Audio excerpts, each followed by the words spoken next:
Our geography teacher talked about the South China Sea at school today. Why is there such a big fuss? Well, it's about some islands and reefs. It's a long story. Why so long? Because the story began some 2,000 years ago. That's when the Chinese started to sail in the South China Sea and were the first to discover those tiny islands and give them names that have been used till today. What did they go there for? For fishing, mainly.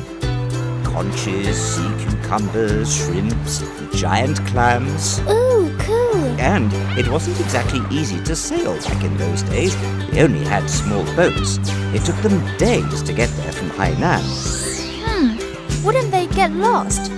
Oh, they had compasses, didn't they? And maps, many maps, which they kept updating.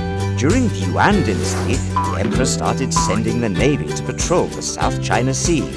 Oh, I never realized they could handle ships as well as horses. Then, about 600 years ago, came the great Chinese admiral Zheng He. He led an armada and made 7 voyages to Southeast Asia, the Middle East, and Africa. Some say his adventures are the inspiration for Sinbad in the tales of the Arabian Nights. Sinbad? I love Sinbad. So what did Admiral Zheng He do exactly? Well, he got rid of pirates in the area, and his great treasure ships were filled with valuable cargoes from China like tea, porcelain, and silks.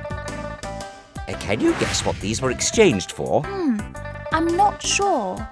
Fabulous spices, rare gems, and China's first giraffe. Wow, cool. I love giraffes.